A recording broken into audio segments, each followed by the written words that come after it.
पाहताच मी थक्क झालो.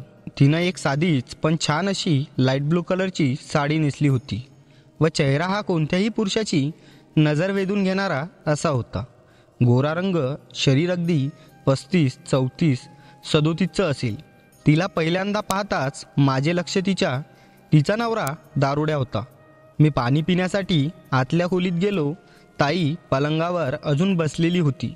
मी विचारलं, ताई अगं किती वाजले, तू अजूनही झोपली नाही? तिनं मागे वळून बघितलं. तिच्या डोळ्यात अश्रू होते. मी तिच्याजवळ जाऊन बसलो आणि तिच्या चेहऱ्यावर थोडीशी पण नाराजी, राग नव्हता.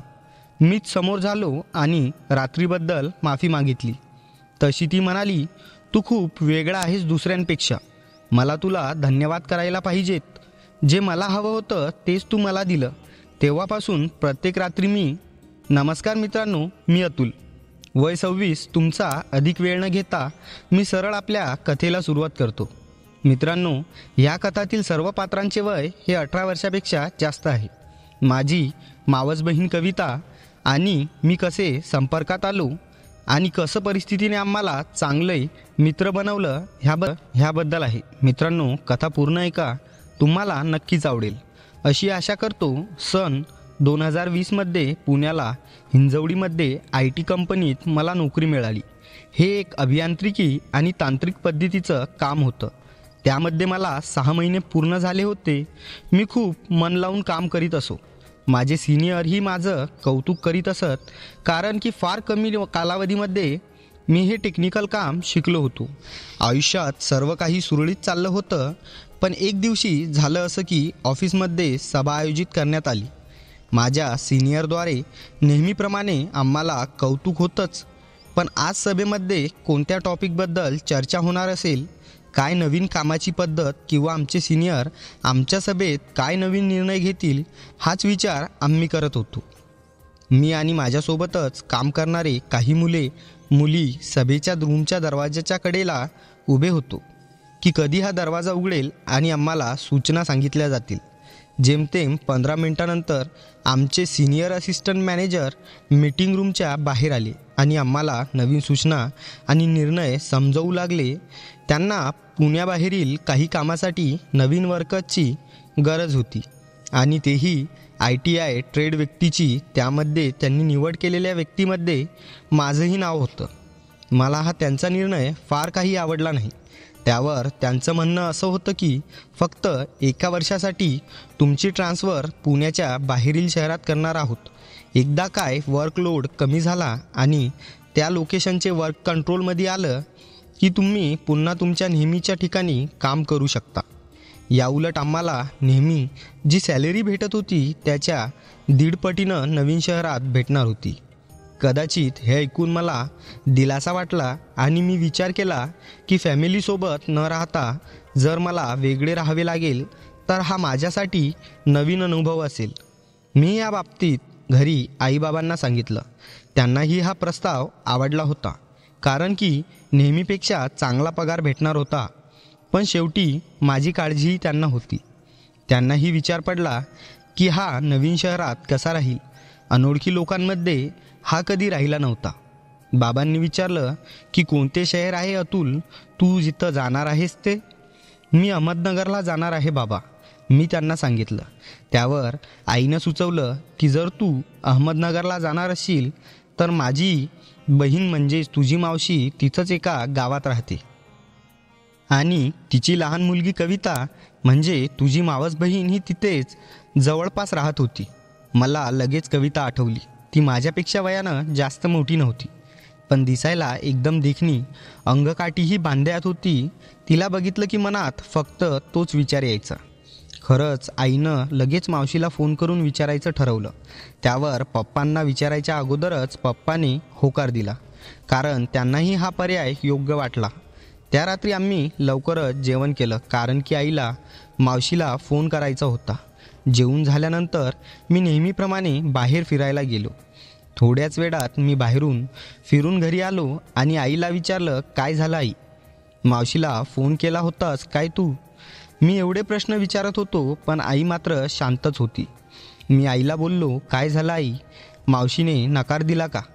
आई खाली मान करून मला फक्त मान हलवून हा नाही असे उत्तर देत होती. त्यावर मी आईला म्हणालो, आई, जे काही तुमचं बोलणं झालं आहे ते मला सरळ सांग. आई म्हणाली, बाळा, मी रूपाला फोन केला होता. रूपा हे माझ्या मावशीचं नाव. मी तिला सर्व सांगितलं तुझ्या नोकरीबद्दल व तुला तिथे राहण्याबाबत. हे ऐकून तिला तर खूप आनंद झाला, कारण की कितीतरी वर्षानंतर ती तुला बघणार होती. अगदी तू 10वीला होतास तेव्हा तिने तुला पाहिलं होतं आणि तू आता एवढा मोठा झालास, नोकरीला लागलास हे ऐकून ती खुश झाली. पण काय आई? मी आईला विचारलं. त्यावर आईनं उत्तर दिलं की जास्त लोकांना माहीत नाही की तुझ्या मावशीचा पहिला नवरा तिच्या लग्नाच्या 7 वर्षानंतरच मरण पावला आणि तिला त्याच्यापासून 2 मुली आहेत. मुलीचे लग्नही तिने काम कष्ट करून स्वतःच्या हिंमतीवर केलं.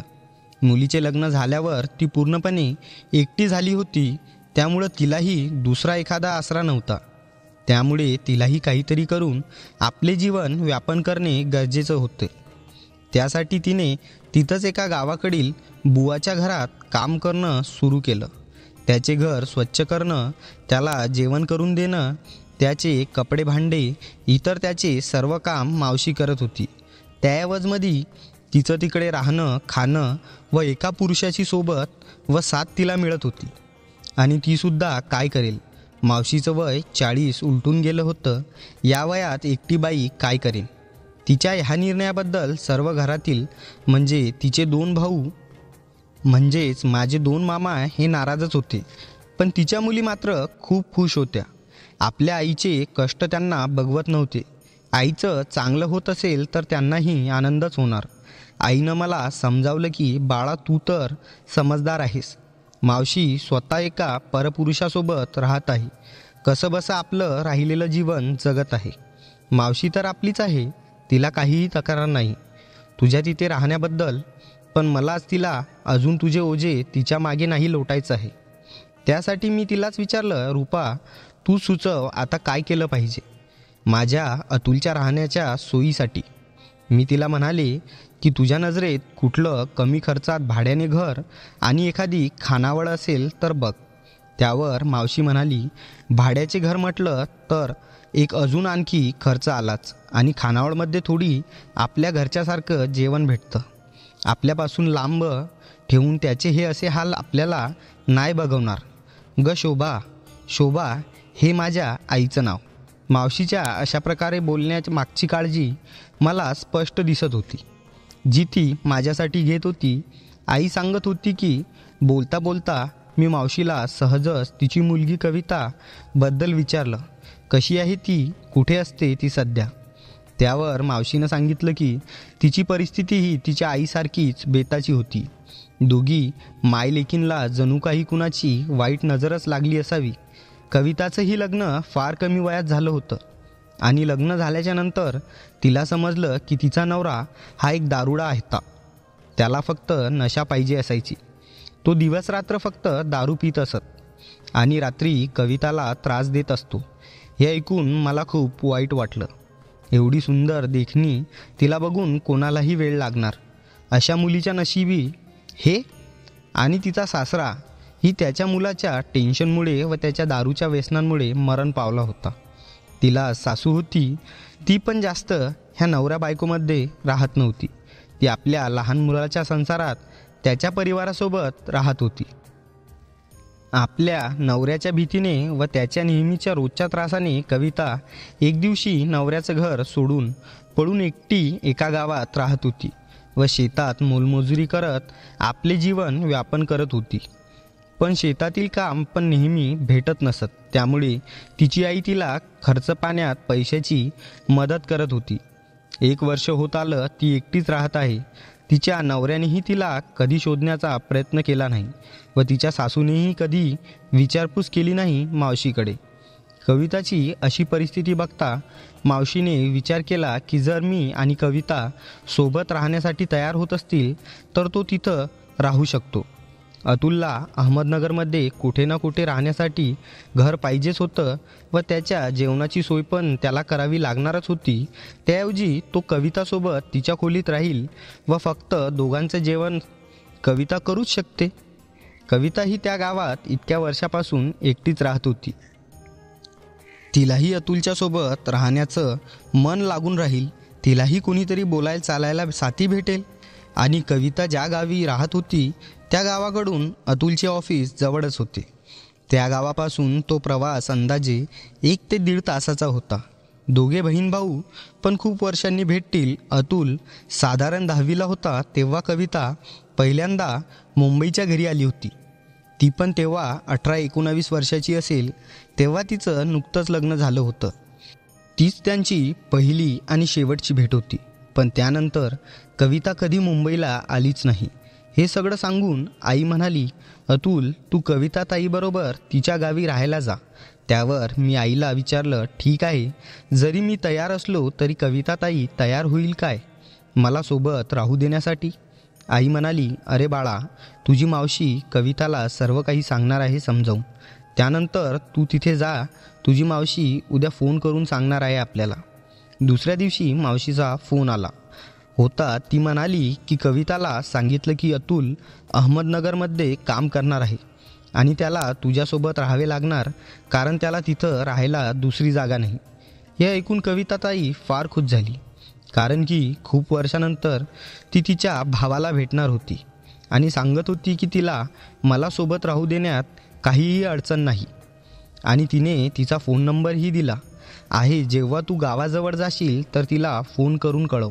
त्यानुसार ती कुठेही गावामधल्या परिसरात तुला घेण्यासाठी गावाच्या फाट्यावर येईल, कारण की तिनेही तुला फार वर्षाआधी बघितलं आहे. ती तुला सहज ओळखू शकणार नाही आणि तू पण तिला लहानपणी पाहिलं आहेस. असं बोलता बोलता आईने मला एका कागदावर लिहिलेला कविताताईचा नंबर दिला. मी तो पाकिटात ठेवून दिला आणि आईला म्हणालो, आई मी नंतर ताईशी बोलणं करून घेतो. असं बोलत मी बेडवर जाऊन बसलो. तिच्याविषयी माझ्या मनात आधीपासून तसले विचार तर होतेच. आता तिच्या गावात जाऊन तिच्याबरोबर राहणं मला खूप आनंद झाला. मी लगेच ताईला फोन करायचं ठरवलं आणि ताईला फोन केला. 4 ते 5 रिंगनंतर ताईने फोन उचलला. मी हॅलो कविता ताई. ताई म्हणाली, हा कोण? मी अतुल बोलतोय ताई. ताई बोलली, हा बोल अतुल, कसा आहेस आणि येणार आहेस ना इथं? माझं आणि मावशीचं बोलून झालं आहे. कधी येणार तू? मी उत्तर दिलं, मी अगदी मजेत ताई, तू कशी आहेस? हो मी येणार आहे. ताई म्हणाली, मी पण बरी आहे. अतुल खूप दिवसांनी तुझा आवाज ऐकला. तू खूप लहान होतास जेव्हा मी तुला पाहिलं होतं. मी हसत म्हणालो, हो ताई माहीत आहे मला, पण आता मोठा झालो आहे मी उद्या सकाळीच निघणार आहे. यायला तुझ्याकडे सकाळी 8ची बस आहे माझी पुणेवरून जमते. सकाळच्या 12-12:30ला मी तुमच्या गावातील त्या फाट्यावर येईल. तू ये ताई मला घेण्यासाठी. मी ठेवतो ताई फोन, असं बोलून कॉल कट केला आणि बाहेर येऊन आईला सांगितलं की झालंय ताईशी बोलणं. ताईला सांगितलं मी उद्या येणार आहे तुझ्या गावी.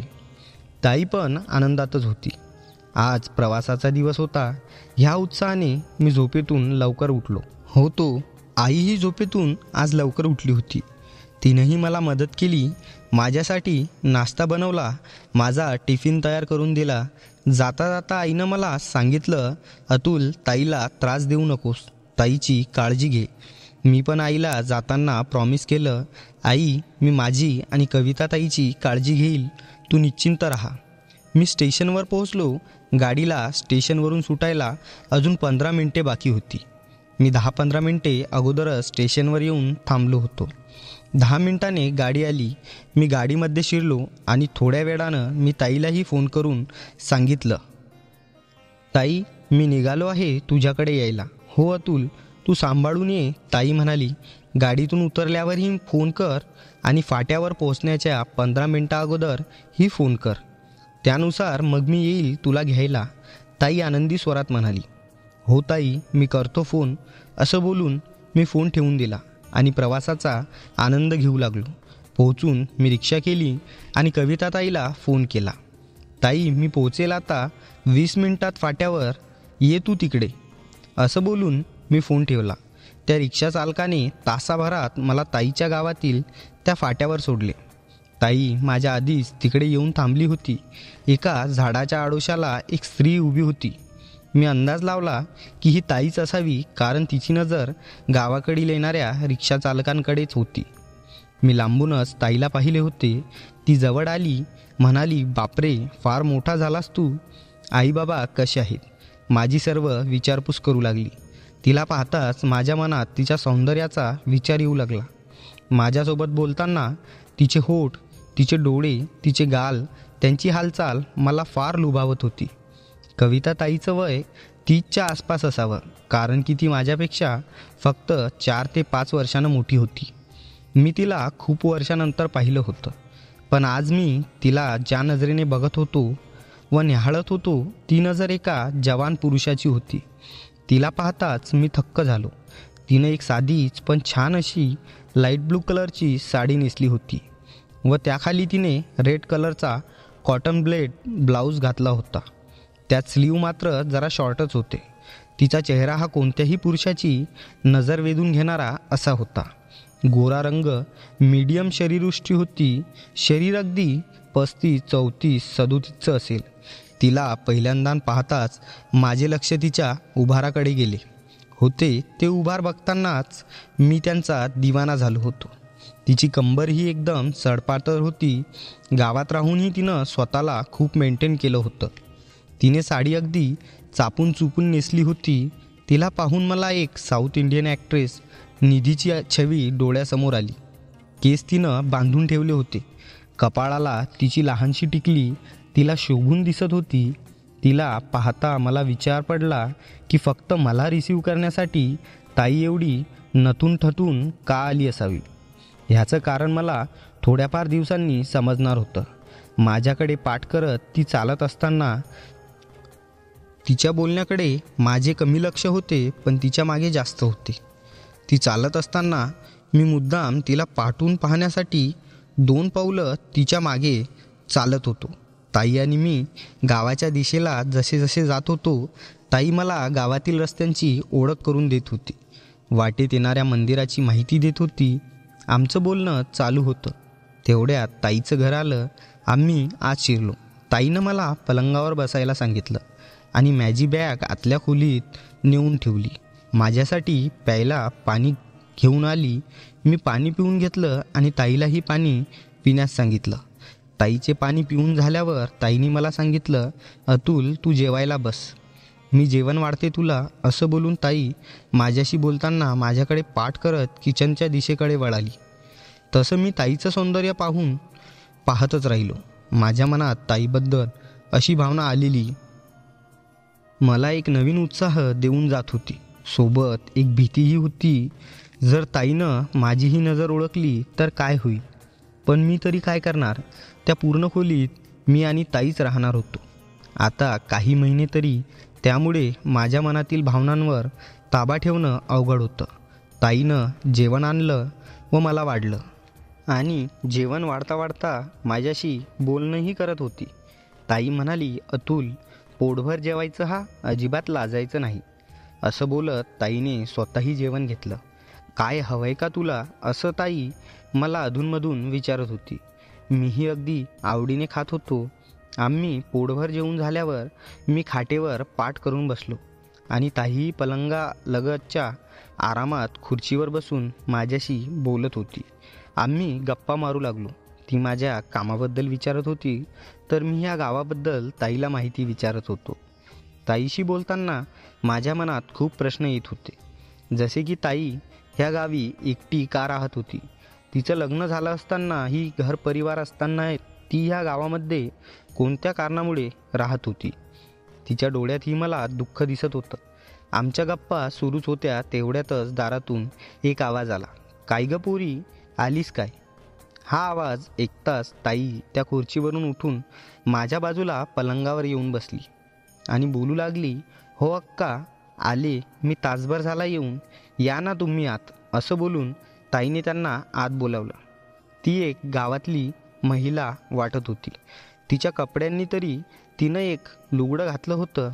तिला पाहून तर वाटत होतं की जमतेम 40-45 वयाची महिला असावी. तिची माझ्याकडे नजर जाताच तिनं मला नमस्कार घातला आणि विचारलं, आलात का पाहुणं? तुम्ही बरे आहात ना? माझ्याकडून त्यांना काय प्रत्युत्तर द्यावे हे कळलं नाही आणि मी त्यांना म्हणालो, हो हो बरा आहे मी. त्यावर अक्का, बरे झाले तुम्ही पुन्हा एकत्र राहण्यासाठी आलात. अहो किती केलं तरी ती गावाकडील पोरगी. तिनंही तुमच्यासोबत शहरात राहण्याचा प्रयत्न केला होता, पण लहानपणापासून गावातच राहिल्या कारणामुळे तिला तिथं राहणं जमलं नसेल कदाचित. तिलाही थोडा वेळ लागेल त्या वातावरणात मिसळायला. आणि वादविवाद हे प्रत्येक परिवारात होत असतात. अशा गोष्टी आपण एकमेकांना समजून घेऊन हाताळायला हव्यात. मीही त्यांना होकार देत त्यांची बात मान्य करत आहे असं दाखवून मान हलवली. ह्या सर्व गोष्टीमुळे मी अजून विचारात पडलो. त्यांच्या गप्पा थोड्या वेळापर्यंत चालूच होत्या.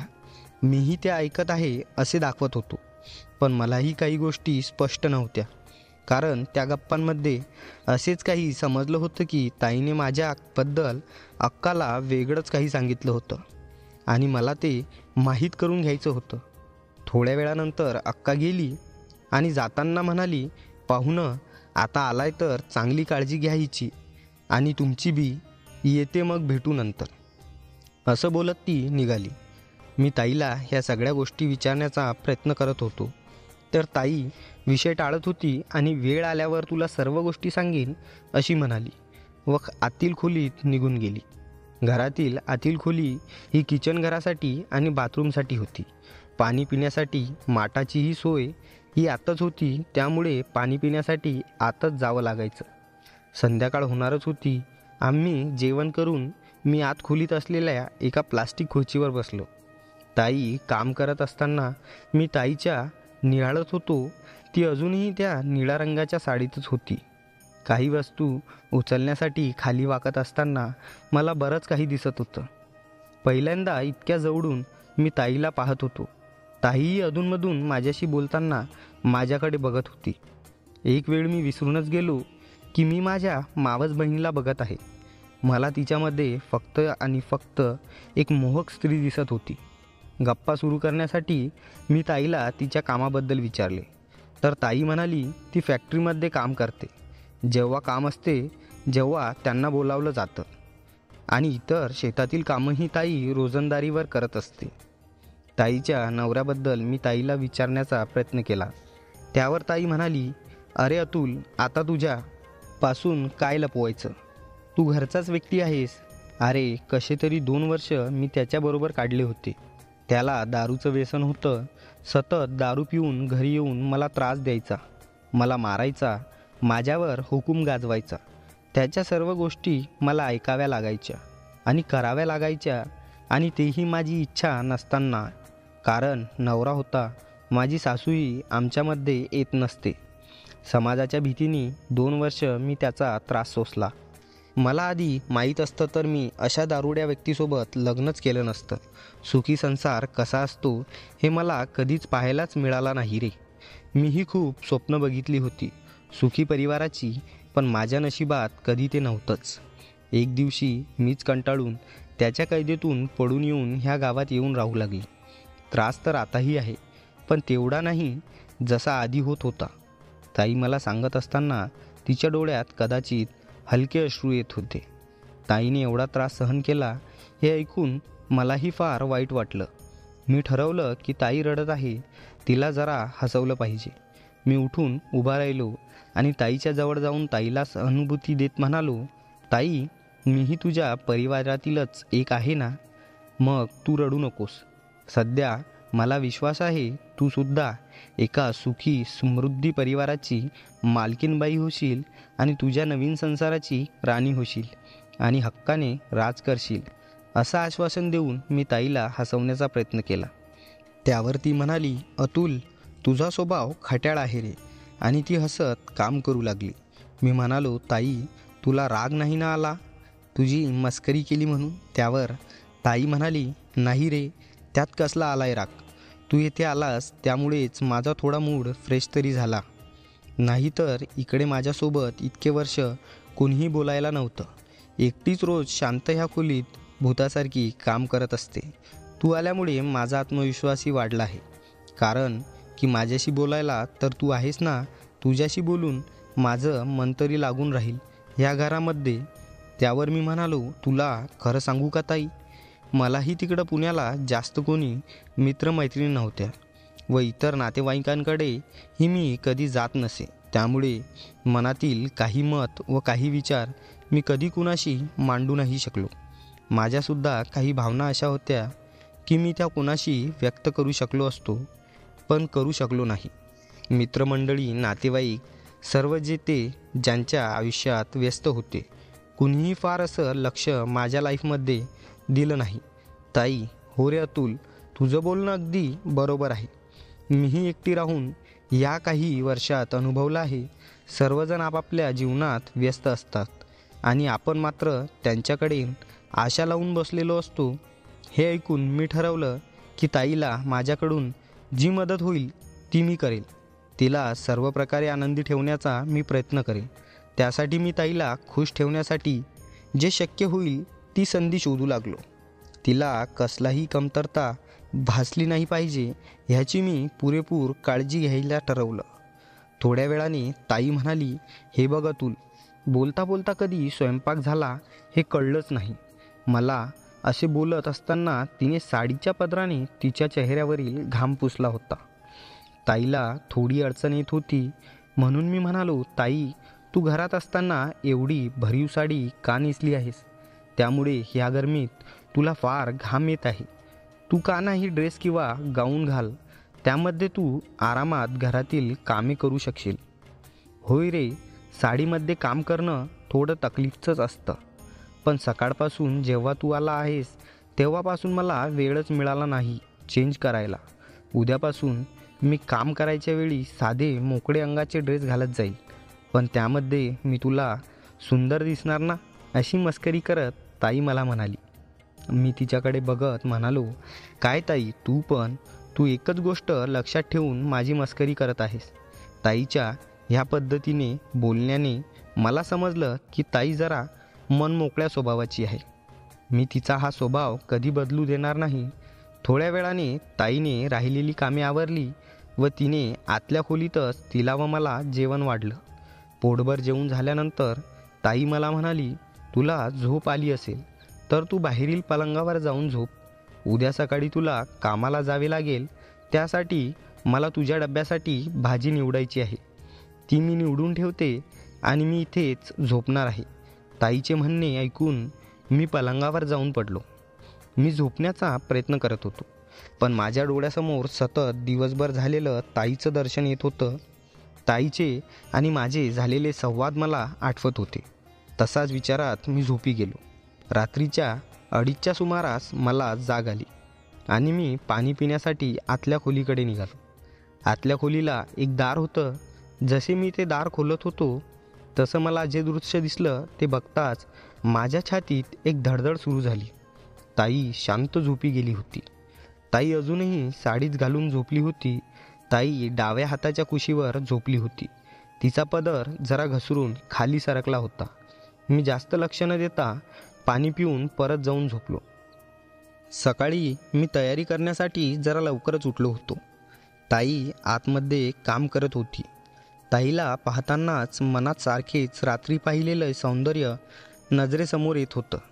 कदाचित ताईने लवकर उठून आंघोळ केली असावी, कारण तिने तिची साडी बदलून एक ड्रेस घातला होता. तो एक पांढऱ्या रंगाचा पंजाबी कुर्ता होता. मी पहिल्यांदा ताईला अशा ड्रेसमध्ये पाहत होतो. तो ताईच्या भरीव शरीरावर शोभून दिसत होता. त्या कुर्त्यावर ब्लॅक कलरने प्रिंट केलेले डिझाईन होते. मी माझी तयारी करत होतो. ताई आतल्या खोलीत काम करत होती. थोड्या वेळाने ताईने नाश्ता बनवला आणि ताई बोलली, अतुल, आज तुझा कामाचा पहिला दिवस आहे. तू नाश्ता करून घे आणि आज जरा लवकरच घरातून निघ, कारण की ती जागा तुझ्यासाठीही नवीन आहे, त्यामुळे कदाचित शोधण्यासाठीही वेळ लागू शकतो. मी म्हणालो, हो ताई, मी जातो बरोबर, तू काळजी नको करू. मी पण नाश्ता केला आणि कामावर जाण्याची तयारी करू लागलो.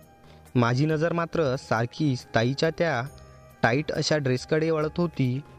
ती या ड्रेसमध्ये नेहमीपेक्षा जरा जास्तच मोहक दिसत होती.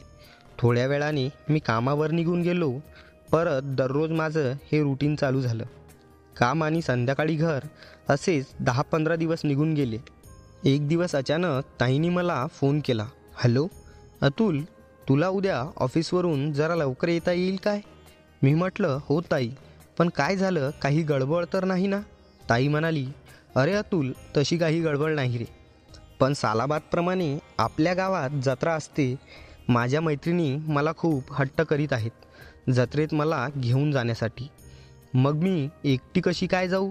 त्यामुळे तुला विचारायचं होतं, तू येशील का आमच्यासोबत उद्या जत्रेला? येता येईल काय तुला? माझा विचार तर तिला घ्यायचा होताच. मग मी म्हणालो, हो ताई, मी काहीतरी कारण सांगतो ऑफिसमध्ये आणि येण्याचा प्रयत्न करतो संध्याकाळी. 5:30च्या सुमारास मी ऑफिसमधून निघालो आणि निघताना ताईला एक फोन केला. ताई, मी निघालो आहे कामावरून, तू कुठे आहेस? ताई म्हणाली, अतुल, मी पण वाटेत आहे, पोहोचेल मी अर्ध्या तासात, तू पण ये सांभाळून. काही कारणामुळे ताईला घरी पोचायला लेट झाला होता. ताईच्या आधी मी घरी पोहोचलो. हातपाय धुवून फ्रेश होऊन पलंगावर बसलो होतो. थोड्या वेळाने मला दारात ताई दिसली. दोन्ही हातात मोठ्या पिशव्या आणि खांद्यावर एक छोटीशी हँडबॅग तिच्याजवळ होती. ताई घामाने थोडीफार ओली झाली होती. घामाचे हलकेसे थेंब तिच्या हाताच्या दंडावर व तिच्या कपाळावर दिसत होते व तिची मानही थोडी ओलसर दिसत होती. ताईला अशा ह्या अवस्थेत पाहताच मी उठलो आणि दाराकडे आलो आणि ताईला काळजीच्या स्वरात म्हणालो, ताई, हे एवढं काय आणलं आहे तू? ताई, जर आवश्यक असल्यास मला सांगायचं होतं ना, मी आणलं असतं सोबत येताना. तू का कष्ट घेतलेस एवढे?